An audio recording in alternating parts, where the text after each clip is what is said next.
हरि ओम।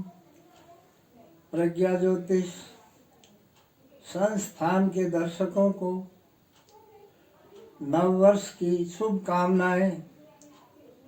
आप लोगों के सहयोग से और उत्साहवर्धन से हमने 85 वीडियो धर्म, संस्कृति और ज्योतिष पर अपलोड किए हैं। आपके सहयोग के लिए सभी दर्शकों को बहुत बहुत साधुवाद। आज हमसे कुछ दर्शकों ने पूछा कि मौसम के अनुकूल हमें क्या खाना चाहिए, क्या हमारा आचरण होना चाहिए, आहार विहार और विचार शैली किस तरह की हो कि हमारी इम्यूनिटी बढ़ी रहे। प्रश्न बहुत साधारण है, क्योंकि हमारे देश में सदैव आहार विहार ब्रह्मचर्य पर पालन जोर दिया गया है। इन दिनों की आपाधापी में हम इन सब को भूल चुके। आज कोरोना काल की महामारी ने हमें हमारे देश के ज्ञान और पूर्वजों के विज्ञान पर पुनर्विचार करने का अवसर दिया। हम सबसे यही निवेदन करते हैं कि सबसे पहले आप अपनी इम्यूनिटी को डेवलप करने के लिए स्वस्थ मनुष्य की परिभाषा क्या है। उचित आहार विहार, भोजन, भूख का लगना, स्वस्थ नींद और शांत चित्त की प्रसन्नता, ये सब धातुओं की क्षमता, वात पित्त कफ आदि रोगों की क्षमता, ये हमारे श्रेष्ठ स्वास्थ्य के अवयव हैं। हमें हमारी दिनचर्या ब्रह्म मुहूर्त से शुरू करनी चाहिए। वैज्ञानिकों ने भी मान लिया है कि ब्रह्म मुहूर्त में उठने वाला मनुष्य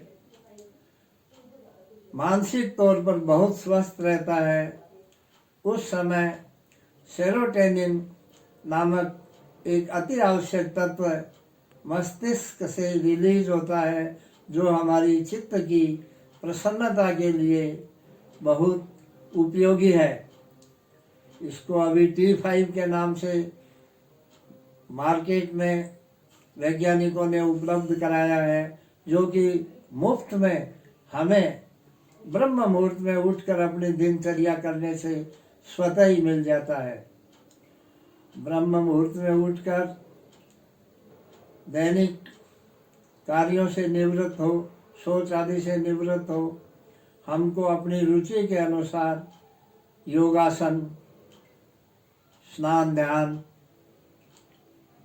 नित्य कर्म, संध्या वंदना आदि करने से हमारे मानसिक स्वास्थ्य बहुत अच्छे रहते हैं।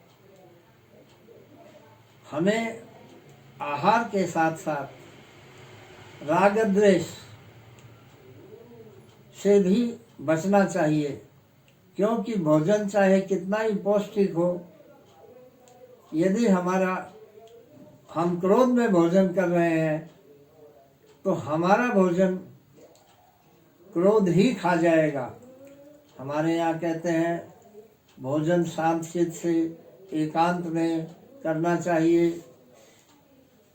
इन सब परंपराओं का पालन इसीलिए करना चाहिए क्योंकि जो कुछ भी हम रूखा सूखा खाते हैं, वो यदि शांत चित्त और मन लगाकर खाते हैं तो अवश्य ही वो हमारे लिए पौष्टिकता प्रदान करेगा। पौष्टिक सामग्री के बारे में सर्दियों के मौसम के अनुकूल हम आपको अलग से बताएंगे। अभी हम यही बताना चाहते हैं कि दवाओं को दूर रखने के लिए हमारा भोजन हित भुक, मित भुक, ऋत भुक 3 श्रेणी में होता है। हित भुक वो भोजन है जो हमको सूट करता है। मित भुक वो परिभाषा है जिसे हम पचा सके उतना ही खाना चाहिए। और ऋत भुक का मतलब है मौसम के अनुकूल खाना चाहिए। आजकल ठंडावासी भोजन घरों में नियमित हो गया है। ब्रेड, फास्ट फूड, रात का बना हुआ भोजन, ये हमारे यहाँ परंपरा में नहीं था। मौसम के अनुकूल सर्दियों में मेथी के लड्डू, अजवाइन के लड्डू, खून साफ करने के लिए गोंद के लड्डू, शरीर की पुष्टि के लिए, और कुछ वन औषधियाँ जिनको कि अभी आधुनिक विज्ञान ने खरपतवार कहकर खेतों से खत्म कर दिया है, जैसे खरीटी, गोखरू आदि के लड्डू बनाए जाते थे। और हर घर में अपनी क्षमता के अनुसार, अपनी समाई के अनुसार प्रत्येक व्यक्ति सर्दियों में, खास करके बूढ़े लोग, बच्चे अपने माँ बाप के लिए, दादा दादी के लिए बनवाते थे और खुद भी उसका आनंद लेते थे। इन सब पर हम आज ये चर्चा कर रहे हैं कि गरीब आदमी का भोजन कैसा हो, अमीर आदमी का भोजन कैसा हो। जो परिश्रमशील है उनके भोजन की आवश्यकता और मात्रा बुद्धिजीवियों से अलग होती है।